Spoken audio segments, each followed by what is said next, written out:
MNS शिनाख्त की सियासत पर तेजी से आगे बढ़ रही है। उसने मस्जिदों से लाउडस्पीकर हटाने के लिए 3 मई की डेडलाइन दी है।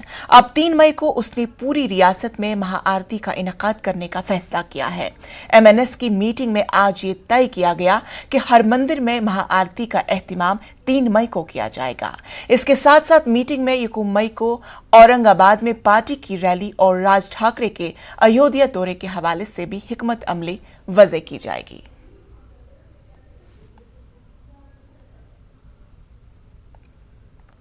महाराष्ट्र के वजीर दाखिला दिलीप वालसे पाटिल ने एक प्रेस कॉन्फ्रेंस की। उसमें जब उनसे पूछा गया कि क्या शरपसंद महाराष्ट्र में रमजान के बाद बड़े पैमाने पर फसादात बर्पा करने का मंसूबा बना रहे हैं, तो वालसे पाटिल ने कहा कि फिलहाल उन्हें इस बारे में कोई भी इनपुट नहीं मिला, ताहम वो इस बारे में तमाम सिक्योरिटी एजेंसियों से बातचीत करेंगे। आज तरी काही तसा इनपुट माझ्याजवळ नाही आहे। आता ज्या वेळेला आज सगळ्या पोलीस अधिकाऱ्यांची बैठक आहे, डीजींनी बोलवलेली आहे राज्यातल्या सगळ्या पोलीस अधिकाऱ्यांची, तर त्याच्यानंतर मी उद्या मुंबईला गेल्याच्या नंतर वरिष्ठ अधिकाऱ्यांशी बोलेन, नंतर माननीय मुख्यमंत्र्यांशी बोलेन, आम्ही सगळ्यांशी बोलू, मग आयबीशी बोलू, रॉशी बोलू, सगळ्या लोकांशी बोलू आणि नक्की त्याच्या संदर्भामध्ये काय परिस्थिती आहे आणि ती परिस्थिती कशी हाताळायची याच्याबाबतचा निर्णय करू। सर, आपने कहा है कि डीजी और मुंबई कमिश्नर ये मिलकर एक धोरण तय करेंगे, ये धोरण पूरे स्टेट को लागू रहेगा, तो इसके लिए क्या ये डायरेक्ट वो लोग करेंगे, आप लोग कैबिनेट में भी इसको डिस्कस करेंगे? मैं इसलिए पूछ रहा हूँ क्योंकि सेंसिटिव इशू। नहीं, इसमें कैबिनेट में जाने की कोई ज़रूरत नहीं है। वो जो फील्ड लेवल की जो इनपुट रहती है वो इनपुट ले लेंगे, शासन के सामने, गवर्नमेंट के सामने वो रखेंगे, इसके ऊपर गवर्नमेंट निर्णय लेगी।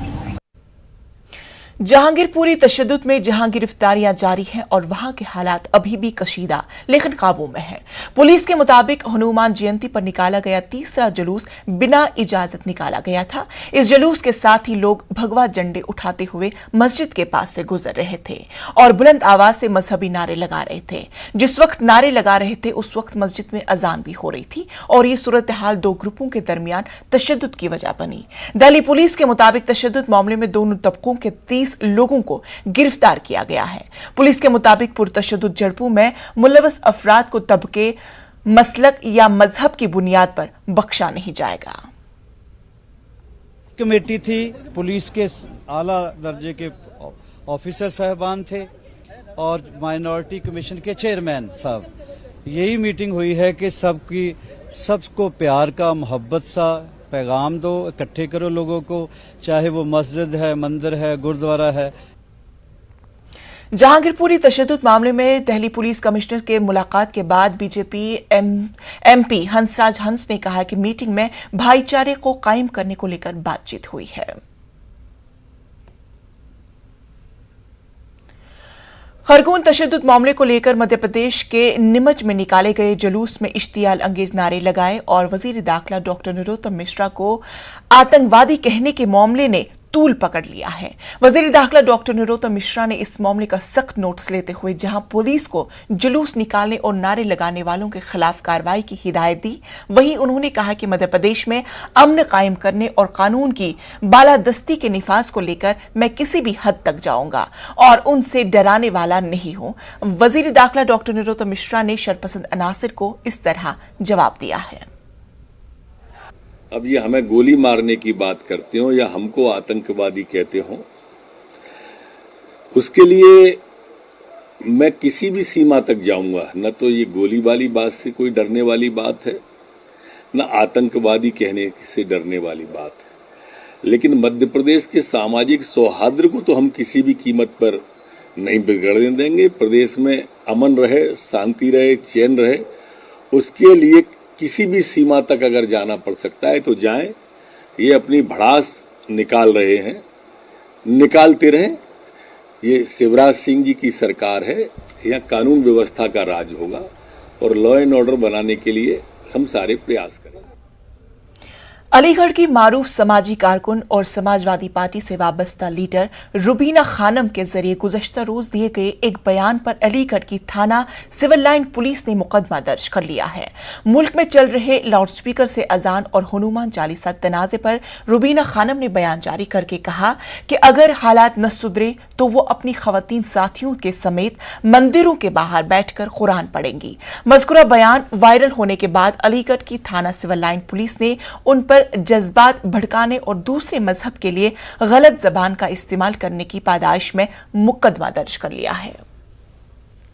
आजकल हमारे देश में ये एक नई जंग छिड़ गई है कि जो मस्जिदें हैं, मस्जिदों पे से लाउड स्पीकर उतार दिए जाएं और ये जो एक अराजक तत्व हैं, ये हिंदू बजरंग दल के और ये तमाम कई लोग जो हैं, ये अराजक तत्व जो हैं, ये लोग ये कह रहे हैं कि अगर आपने लाउड स्पीकर मस्जिदों पे से नहीं उतारे तो हम भी अपने मंत्र पढ़ेंगे, हम अपना हनुमान चालीसा करेंगे और हम जो है यहाँ पर अपने धर्म की पद्धति का इस्तेमाल करेंगे, अपने धर्म की यहाँ पे बैठ के उपासना करेंगे अपने धर्म की। ये क्या बात है? मैं ये पूछना चाहती हूँ कि ये तो बेइंतहा गलत बात है। रमजान के पाक महीने के अंदर आप हमारे धर्म के कामों में आड़ लगा रहे हैं, आप अड़ंगा लगा रहे हैं। ये हमारी आस्था का मामला है। हमेशा से मस्जिदों में और मंदिरों में जो है लाउड स्पीकर लगे हुए हैं और लोग जो हैं अपने अपने धर्म का पालन करते हैं और ये लोग जो हैं इस तरह खुलेआम सरकार इनको जो छूट दे रही है, जो ये काम कर रहे हैं, मैं इनको ये बताना चाहती हूँ कि ये गलत है और ये बहुत गलत है। अगर तुम अपनी हरकतों से बाज नहीं आए और तुमने हमारे धर्म के मामले में आड़ लगाई तो हम महिलाओं ने भी चूड़ियां नहीं पहन रखी हैं, सैकड़ों की तादाद में महिलाएं, हम मोर्चा संभालेंगे और हम तुम्हारे मंदिरों के सामने जाकर के बैठेंगे और अपने कुरान का पाठ करेंगे। आज सोशल मीडिया पर एक महिला का वीडियो वायरल हुआ था, उसमें एक समुदाय विशेष के प्रति कुछ आपत्तिजनक बातों का प्रयोग किया गया था। इस संदर्भ में थाना सिविल लाइंस पर अभियोग पंजीकृत किया गया है। इसमें साक्ष्य संकलित किया जा रहा है, विवेचनात्मक कार्रवाई प्रचलित है। इसमें जो अन्य विधिक कार्रवाई है वो शीघ्र ही अमल में लाई जाएगी। हनुमान जयंती के मौके पर अमरावती जिले के अचलपुर में शहर के दुल्हा गेट पर भगवा झंडा लगाने को लेकर फिरका वाराना फसादात फूट पड़ा था। अचलपुर में अभी हालात कशीदा मगर पूरी तरह से काबू में है। अचलपुर फसादात मामले में पुलिस ने अब तक 23 मुलजमीन को गिरफ्तार कर लिया। इस फसाद में 2 पुलिस एहलकार जख्मी भी हुए थे। आईजीपी चंद्रकेशर मीना ने फसादजदा इलाकों का दौरा किया और अवाम से अफवाहों पर तवज्जो न देने और अमन अमान कायम रखने की अपील की है। जिन आरोपियों के नाम निष्पन्न हुए हैं उन पे हम कार्रवाई कर रहे हैं। जैसा कि मैंने पहले भी कहा है, 23 आरोपियों को इन 3 गुनों में अटक किया गया है, अरेस्ट किया गया है। आगे जैसे जैसे इन्वेस्टिगेशन में नाम निष्पन्न होंगे लोगों पर कार्रवाई।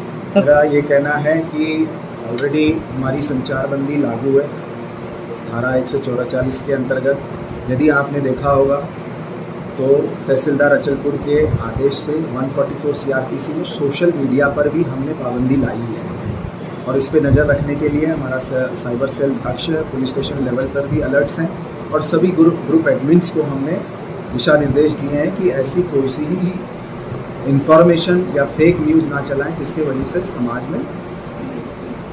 समाज कंटक जिसका फ़ायदा उठा सके। एक जानिब नफरत का बाजार गर्म है तो दूसरी तरफ आपसी भाईचारे की खूबसूरत मिसालें देखने को मिल रही है। बंगलुरु में बीजेपी के एक एमएलए ने मुस्लिम भाइयों के लिए दावत अफ्तार का एहतिमाम किया। जी हां, चकपेट असेंबली हलके के एमएलए और सन्नतकार उदय गौड़ा चारा ने अफ्तार पार्टी का एहतिमाम करते हुए मजहब के नाम पर नफरत फैलाने वालों को करारा जवाब दिया है। लालबाग रोड पर मौजूद हक हाज में ये अफ्तार पार्टी मुनक्किद हुई।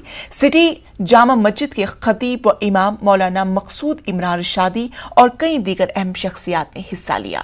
असेंबली हलके में अमनो एतहाद बरकरार रखने की एमएलए की कोशिशों की सताइश की। उदय गौड़ाचार्य ने ये मुल्क में अगर हिंदू मुसलमान आपस में लड़ते रहेंगे तो मुल्क की माशी हालात को धक्का पहुंचेगा, लिहाजा सब मिलजुल कर मुल्क को आगे बढ़ाने की फिक्र करें। पैगाम यही कि ये देश हिंदू मुस्लिम सिख ईसाई सबका है। हम सब ये देश के वासी है, ये देश के बच्चे हैं। हम सब भाई बंदी के साथ रहना चाहिए। ये कौम वो कौम बोल के बात नहीं करना। हम सब एक है। जो भी कौम जो फॉलो करता है उनको उनके कौम वो फॉलो करने दो। हमारा कौम जो फॉलो करता है हमारा कौम हम फॉलो करेगा। ये ऐसा मन में रखते हुए ये काम किया तो हमारा देश बहुत आगे बढ़ेगा। ब्रेक के बाद इस्तकबाल। तेलंगाना के आईटी वजीर केटीआर ने अपने अंदाज में मरकज पर तनकीद की है। उन्होंने कहा कि मुल्क में बेरोजगारी उरूज पर है, महंगाई आसमान छू रही है, पेट्रोल डीजल की कीमतें बढ़ गई हैं। दीगर ममालिक के मुकाबले में हिंदुस्तान में एलपीजी कीमतें सबसे ज्यादा है। मरकज की बीजेपी हुकूमत अवाम के एतमाद से महरूम हो चुकी है। केटीआर ने कहा कि एनडीए हुकूमत महंगाई का रिकॉर्ड कायम कर चुकी है। ऐसी हुकूमत को अवाम जरूर सबक सिखाएगी।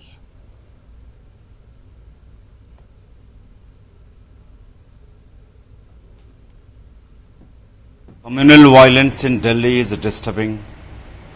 It is the primary responsibility of the center and state. Law and order in Delhi comes under center. It is the central government who is responsible for any kind of violence spreading. It's a time to have peace committees, spread peace across Delhi, and see that this communal violence and hatred will not spread across the country. It's a holy month. It's very dangerous to the Indian social security fabric, and it's everybody's responsibility, primarily the central government, to see that the culprits brought to justice and peace will prevail, and communal harmony should be primary duty of all the governments of state. Delhi के 3 municipal कॉरपोरेशनों के इंजिमाम का bill Lok Sabha और राज्यसभा में पास होने के बाद अब इसे सदर जमहूरिया की मंजूरी मिल गई है।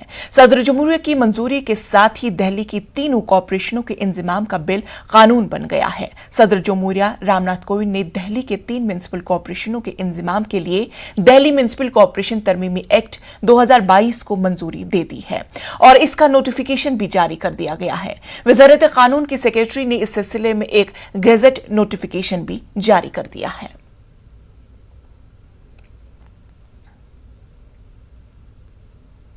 मुल्क में कोरोना के मामलों में इजाफा दर्ज किया जा रहा है। जारी करे आदादोशुमार के मुताबिक मुल्क में कोरोना के 1247 नए मामले सामने आए हैं, जबकि 11,860 एक्टिव मामले हैं। पिछले 24 घंटों में एक मौत दर्ज की गई है। दिल्ली में भी कोरोना केसेस में दिन ब दिन इजाफा होता जा रहा है। दिल्ली में कोरोना के 501 नए मामले की तस्दीक हुई है। दिल्ली में कोविड मुस्बत की शरह बढ़कर 7.72% हो गई है।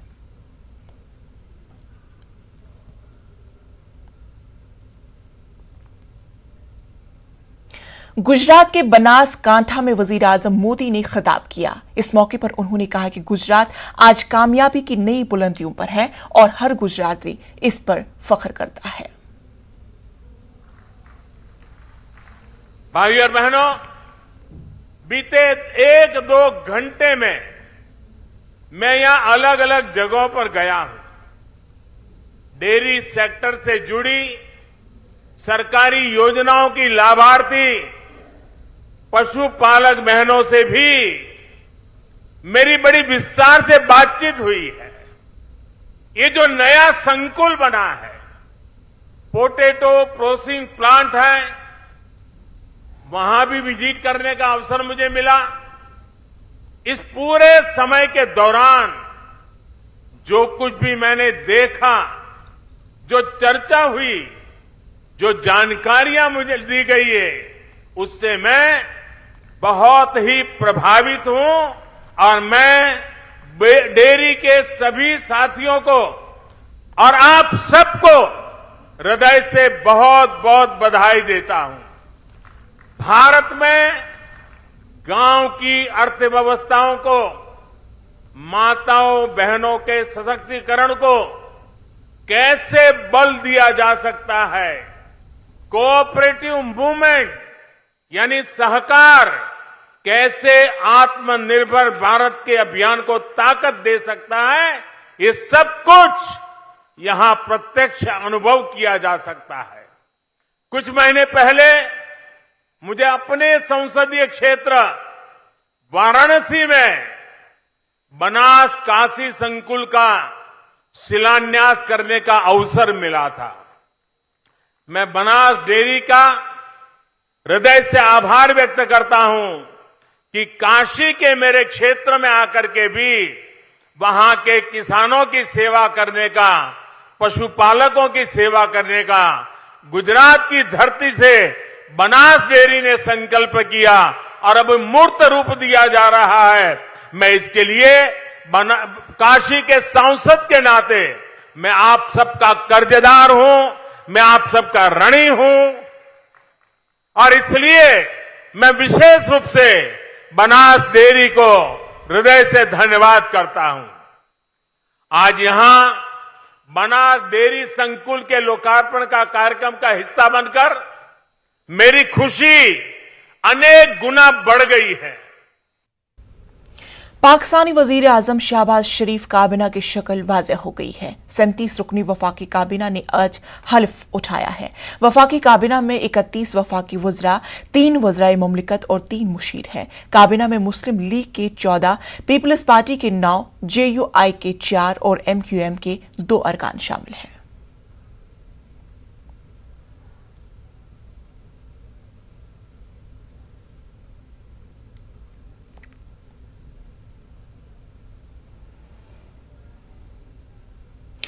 कश्मीर में इस साल रिकॉर्ड तादाद में सयाह आ रहे हैं। सयाह और सयाहत से जुड़े अफराद दोनों खुश हैं, लेकिन इसी बम्पर सीजन के साथ ही ओवर चार्जिंग और धोखाधड़ी का शिकायतें आ रही हैं। सयाहत से वाबस्ता लोगों का कहना है कि गठजोड़ का अमल बढ़ गया है, जो कश्मीरी मेहमान नवाजी की शबी को नुकसान पहुंचा रही है। पेश है न्यूज़ 18 उर्दू के senior associate editor Shabir Ahmad की खास रिपोर्ट।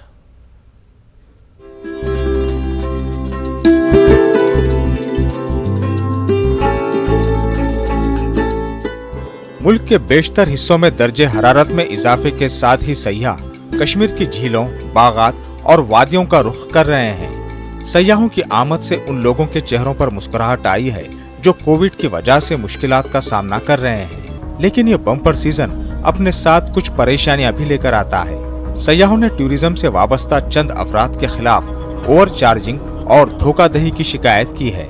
इनका कहना है कि ड्राइवरों, शिकारा वालों और दीगर के दरमियान मुकम्मल गठजोड़ है, जो कमीशन पर काम करते हैं और कई सयाहों को लूट रहे हैं। अभी यहाँ पे भी हमने उस घाट पे अगर बुक करते तो उन्होंने 2200 रुपये एक शिकारा का बोला, जो कि बहुत ज़्यादा है, और हम दूर चल के आए तो यहाँ पे कमीशन नहीं लगा, उनको पता ही नहीं कि ड्राइवर कौन है, तो यहाँ पे हमको 650 में शिकारा बुक हुआ। तो ये सब सरचार्ज की बहुत दिक्कत है। और हाउस बोट्स का और होटल का भी थोड़ा प्रॉब्लम है कि पहले जब रश नहीं था तो हमने बुकिंग करी तो हो गया, और यहाँ पे आके अचानक वो बोलते हैं कि नहीं हमने किसी और को दे दिया, या तुमने जिस कंपनी के थ्रू बुक करा था उससे हमने टाई अप तोड़ दिया।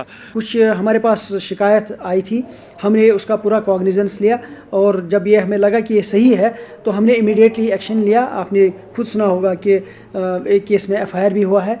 कुछ हाउस बोट्स उसमें 1-2 जो है इन्वॉल्व थी, जिनके खिलाफ हमने ब्लैक लिस्टिंग का भी ऑर्डर निकाला है and then even recovery has also been done. बेशतर ट्रैवल एजेंट्स का कहना है कि वादी में वाक़ होटल्स ओवर चार्जिंग और धोखाधड़ी का सबसे बड़ा जरिया है और शिकायत के बावजूद इन पर कोई कार्रवाई नहीं हो रही है। यहाँ तक कि ऑनलाइन टूरिज्म पोर्टल्स की भी शिकायत है।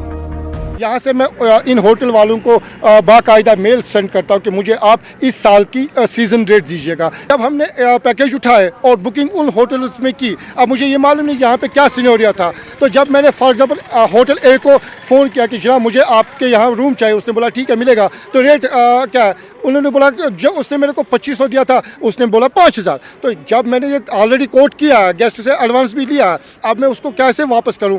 तो इस तरह से मेरे को भी 3 मरतबा अभी तक अपने जेब से वो एक्स्ट्रा पैसा देना पड़ा। Jammu Kashmir hotel and restaurant association के सदर शौकत चौधरी ने तस्लीम किया कि कुछ होटल मालिकान ओवर चार्जिंग और धोखाधड़ी में मुलविस हैं और इन्होंने महकमे सयाहत से कहा कि ऐसे लोगों के खिलाफ सख्त कार्रवाई की जाए। हमारे पास कोई एग्जीक्यूटिव पावर नहीं है। कंप्लेंट आती है, हम उसको बुलाते हैं अपने मेंबर को कि भी ऐसा है, वो अपने एक्सक्यूज देते हैं, लेकिन जो पावर है वो डिपार्टमेंट के पास है। तो मुझे लगता है कि डिपार्टमेंट वो पावर को यूज़ करना चाहिए। कुछ होटलर्स को हमने ऑलरेडी जो है वो नोटिस इशू की है और आने वाले दिनों में है हमारी टीमें जो है वो बिल्कुल रैंडमली चेक करेंगी। कुछ हमने उनको ये भी डायरेक्शन दी है कि जो ऑनलाइन इनकी रेट्स हैं वो कोलैबोरेट करनी चाहिए जो जेन्युइन रेट्स है उसके साथ। अगर हमें लगा कि कहीं कोई जो है ओवर चार्जिंग है या अनजेन्युइन तरीके पे जो है कोई चार्जिंग हो रही है, definitely department will take action. हालांकि महकमे सयाहत की जानिब से कार्रवाइयां करने की बात की जा रही है, लेकिन होटल मालिकान के मामले में ये महज ज़बानी जमा खर्च लगता है। माहिरीन के मुताबिक ये मामले का हल नहीं है। ये तो कोई जायज़ नहीं है ना कि 40,000 50,000 रुपया कमरे, वो क्यों हो रहा है? वो सप्लाई एंड डिमांड होता है। लेकिन क्यों वजह यह है कि हमारे पास कमी है, हमारे पास जो हाई एंड होटल्स हैं उनकी कमी है। अब गवर्नमेंट वेट कर रही है कि बाहर, वो कह रहे हैं कि हम बाहर वालों को लाएंगे और उनको ला के यहाँ पे इन्वेस्टमेंट करेंगे, उनको हम यहाँ पे ला के देंगे ज़मीन वगैरह लीज पे। तो हमारा मोदी साहब के साथ भी यही था कि अगर आप बाहर वालों को कह रहे हैं तो आप क्यों नहीं करते, जो लोकल हमारे प्लेयर हैं वहाँ पे, टूरिज्म हर सेक्टर में अपने अपने हैं, तो आप उनको मौका दीजिए ना, कि जहाँ जहाँ हमें कमी नज़र आ रही है in the transport, in the hotel, in the other things, वो चीज़ें आपको बढ़ानी है। महकमे सयाहत की तरफ से फराहम करदा आदादोशुमार के मुताबिक वादी कश्मीर में मार्च में 1,80,000 सयाह आए और रवा माह इसमें मजीद इजाफा दिख रहा है। सयाहों की आमद खुश आइंद है, लेकिन सवाल ये है कि क्या कश्मीर अच्छे तरीकों के साथ उनकी मेजबानी के लिए तैयार है। एक आदादोशुमार के मुताबिक वादी कश्मीर में सयाहों के लिए 27,000 बेड्स दस्तयाब हैं, लेकिन आला दर्जे के होटल बहुत कम हैं। न्यूज़ 18 उर्दू के लिए श्रीनगर से शब्बीर अहमद की रिपोर्ट। और आइए अब नजर डालते हैं क्रिप्टो की समझ पर।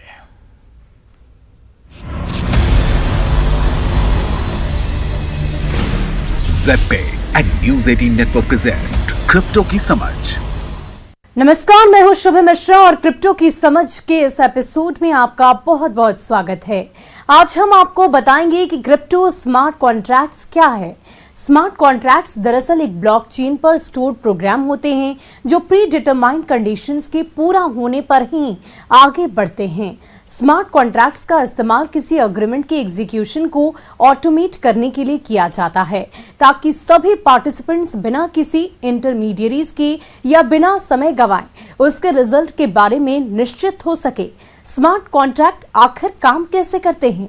बेहद सरल स्टेटमेंट जैसे कि इफ, व्हेन, देन जो ब्लॉकचेन पर कोड में लिखे होते हैं, ये उन पर काम करता है। प्री डिटरमाइंड कंडीशंस के पूरा होने और वेरीफाई होने पर कंप्यूटर्स का एक नेटवर्क इन एक्शंस को एग्जीक्यूट करता है। इनमें अप्रोप्रिएट पार्टीज को पैसे जारी करना, व्हीकल रजिस्टर करना, नोटिफिकेशंस भेजना और टिकट जारी करना शामिल है। ट्रांजैक्शन कंप्लीट होने पर ब्लॉकचेन को अपडेट किया जाता है। इसका मतलब ये हुआ कि अब ट्रांजैक्शन को बदला नहीं जा सकता और जिनको परमिशन दी गई है वही पार्टीज इनके रिजल्ट्स को आगे देख सकती है। क्योंकि ये एक डिजिटल और ऑटोमेटेड है, इसलिए ये ज्यादा एक्यूरेट और एफिशिएंट है और समय भी बचाता है। किसी थर्ड पार्टी के ना इन्वॉल्व होने की वजह से ये ज्यादा भरोसेमंद है। इसमें ज्यादा ट्रांसपेरेंसी है। ब्लॉकचेन ट्रांजैक्शन रिकॉर्ड्स इनक्रिप्टेड होने की वजह से ये और भी ज्यादा सेफ यानी कि सुरक्षित है और ये समय और पैसों की बचत भी करता है। तो आज के लिए बस इतना ही। Good bye.